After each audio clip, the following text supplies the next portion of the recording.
With all the Costa Cup goalkeeper and penalty shootout hero, MOWEY Morgan. First of all, congrats on the selection. How did it feel when you were selected to this All the Costa Cup team?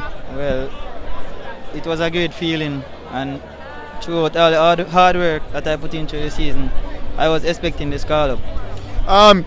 Your school, normally a top school in the Costa Cup, didn't exactly have the greatest of season this year, but you still managed to stand out. How did you manage to do that? Well, behind the scenes there was a lot of hard work, and I kept pushing myself and everything, and with the help of Mr. Wellington and my coaching staff at States, I was able to accomplish those.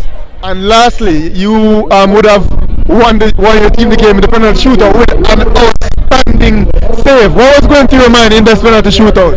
Well, my coaches just told me to go out there and do all I can, and that's just what I did. And were you disappointed not to get the start today? Well, not really, but football is such, and that's where you go.